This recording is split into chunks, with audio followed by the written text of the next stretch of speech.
Greetings, citizens of the galaxy. Welcome to Swtor Gaming. Welcome. I believe the Force has guided you to me. Who we truly are is defined by our actions. I'm back for another review of The Mandalorian. Today I'll be giving my thoughts on Chapter 8, The Redemption, directed by Taika Waititi, who also voices IG-11. Before I discuss my favorite parts, I thought I'd give a short synopsis. Scout troopers on the outskirts of town are waiting for confirmation to come and deliver the child, which they grabbed in the last episode that we saw. IG-11, killing them, taking the child, takes one of the speeders in town. Commentary. It is suggested you run while my blasters warm up. Meatbag. There's shooting, killing, Dead organic meatbag coming up. disabling every stormtrooper that comes along its way until it reunites it with Grief Karga, Cara Dune, and Din Djarin the Mandalorian. As he starts shooting up the mobs of troopers, death troopers waiting, they start paying attention to him. And so, with the distraction, Din Djarin, Cara Dune, and Grief Karga go out and start shooting as well. While that was going on, Din Djarin scuffles with some death troopers, and one of them takes him down.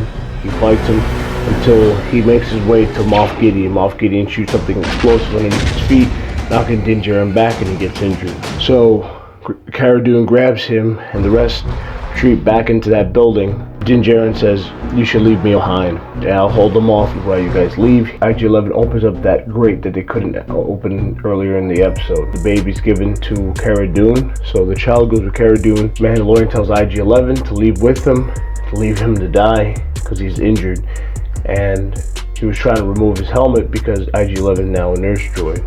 So IG-11 reminds Mandalorian he's not an organic, he's not living, so he can remove his helmet. So he removes his helmet, and we see that handsome face of Pedro Pascal. He uses a back spray to heal him, and then they go to the grate right into the tunnels. So they go right into the sewers. The first, Mandalorian's trying to get his bearings. He's still out of it because, you know, of how hard he hit his head, but it starts healing. He finds some footsteps, and from the footsteps that he finds, it leads him all the way back to the Mandalorian Enclave, where he comes into a startling surprise of seeing all these helmets and armor piled on top of each other, full with pock marks from blasters. Most of his clan are dead or have either fled, but who stays behind? We find the armorer. The armorer tells him that what had happened. Basically, she's trying to melt down and preserve some of the armor and scavenge what she can for a possible new clan. She asks Din Djarin to show her what was worth all this destruction. He feels guilty, he feels like he has to stay behind, tells the other ones he can't leave it like this to go up ahead, shows him the child, and the armor reminds him that the child is a foundling, just like the Mandalorian once was, and he's his sworn duty to protect that child. This is the way. And so she gives a signet, tells him that they're a clan of two. Now we've heard this before, it's like the rule of two. But now we have the clan of two, which is really, really interesting. Anyway, they leave the armor behind, and they all make their way down to the lava flats when they see an old barge, like a lava barge with a droid that seems to be out of commission. Mandalorian and Grief Karga trying to push the boat, but apparently the lava has sealed it. Everything's a repeating blaster, blast it, you know, the side of it, and now they're free. Well, the Mandalorian Din Djarin uses his visor and detects probably 8 troopers just waiting for them at the mouth of the tunnel from the lava flats. And so what he does is that IG-11 tells him, "I need to go over there. I'm going to sacrifice myself by detonating." Mandalorian wants to talk him out of it. He goes, "I'm not going to die because I was never alive."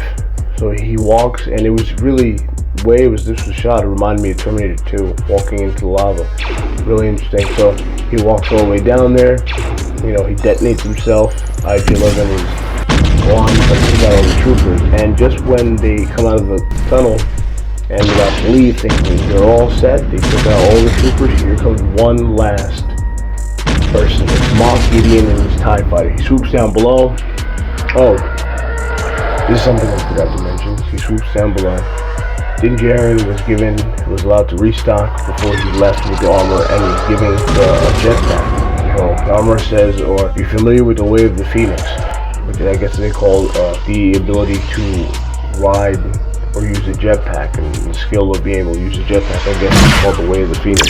So Mandalorian uses his jetpack, so in order not to swoop down again, he attaches a sticky mine or detonation device close to one of the wings of the TIE fighter, and goes back, lets go of the plane, detonates it, and we see the Moff Gideon TIE fighter spin in the background, lose control and crash. Basically, they all part ways, except for Din Djarin with the child parts ways with Grief Karga and Cara Dune. He finds he jetpacks all the way to the ship, and then from there, we expect the show to pretty much close out, except we go to the TIE Fighter Rex, we see Jawa scavenging, because they're everywhere. Enjoy the thought. And then all of a sudden we see somebody cutting their way out with a dark blade. Yes, ladies and gentlemen, it is the Darksaber. Darksaber's now in the hands of the Empire, and it's in the hands of Moff Gideon, which is probably one of the coolest things we've seen so far. You guys remember the Darksaber? We first see it in, I believe, the Clone Wars with Tar Vizsla, the leader of the Death Watch. I don't remember his name. I'll put that in post. He's bested by Darth Maul, and Darth Maul carries the lightsaber. He was, after he bested him, he was the new Mandalore. And after that, we see it in Rebels with Sabine Wren, who, during the episodes of the Trials of the Darksaber, she learned how to use it because it was almost like Mandalore's mask. After Mandalore's mask in Legend, whoever had Mandalore's mask was the new Mandalore, the uniter of all the clans. Whoever had Darksaber had it would be the leader of the Mandalorians. I believe at Rebels, we last saw it that Sabine Wren gave it to Bo-Katan. Well, now, after the Night of Many Tears, as they called it, where the Imperials came and sacked, and destroyed Mandalore, it's ended up in Moff Gideon's hands, who we find out it's been there. So all in all, this was a really good closeout of this season, and it leaves questions for next season. Like, how did he get the Darksaber? Where did he get it from? Is Bo-Katan still alive? A lot of things. There were other things that I thought were pretty cool in this episode as well. Alright, since you already have the synopsis of the chapter, I really want to talk about a couple of my favorite moments of the chapter. Well, we get a little bit of a background on our characters. Cara Dune being from Alderaan, which is a really important planet, the planet where Princess Leia was raised. Material, we do have some Alderaanians that did survive, and they had their own, I believe, either ship or a little colony. But in canon, there's, I believe, a few also that did survive and kept contact with Princess Leia, but we haven't really introduced too many, especially on screen in live action. So Cara Dune is from Alderaan. We also get more on the backstory of Din Djarin. We see the flashbacks that show him as a child being found by the Mandalorians, which looks like during the Clone Wars, him being saved by a super battle droid and being taken away as he's carried in the arms of a Mandalorian trooper or commando and is rocketed away. Another amazing thing is that, and you could tell Dave Filoni's handprints on all this stuff, we see the baby before they exit the building and before IG-11 heals the Mandalorian. He's pretty much protected by Baby Yoda. When the flame trooper comes in and is about to take down the building, he shoots his flamethrower. Baby Yoda, just like Kanan in Rebels, holds back the fire and pushes it all back, which is pretty awesome to see. So basically, it's just been a lot of things that Dave Filoni has put into this, which have enriched not only the characters, but as far as the creative goes, and as well as made the episodes more interesting. So we see also how the way it ends with the Darksaber. Darksaber is probably one of the most coolest lightsabers in canon. We have many different designs. Darksaber has its own mythology to it, and that's something that we will learn. So what if this new Baby Yoda is kind of being raised in a way like a Mandalorian, becomes this, Mandalorian, this Jedi or Force user with Mandalorian values and using the Force? We don't know. We'll probably see more in season 2, but for now, Moff Gideon has that blade. What is Moff Gideon? What does he know about the Force? What does he know about the Emperor? Because truth is, not many knew that the Emperor was a Sith Lord. It was only his, probably Tarkin and Vader, if anything. Tarkin actually knew Vader's identity as Anakin Skywalker, but other than that, he didn't. Most officers, most Moffs did not know the Emperor's true identity. They just believed his story that he was disfigured because he survived the attack on him by the Jedi, which I'm sure he told him that Anakin Skywalker saved him. Every single Jedi is now an enemy. Let alone being the last of the Sith Order for the time being.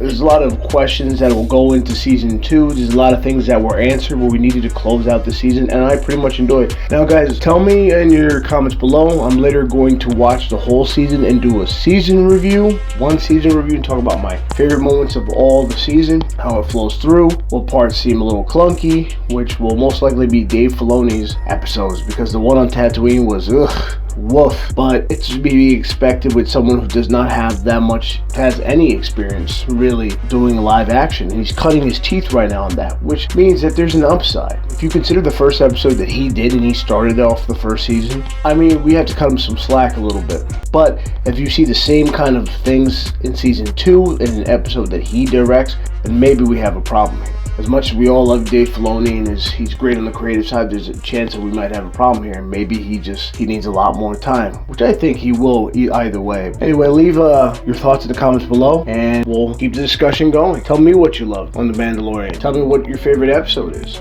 Tell me what you liked about this episode in particular. Leave comments and subscribe to the channel, and may the force of your will further your destiny. Always.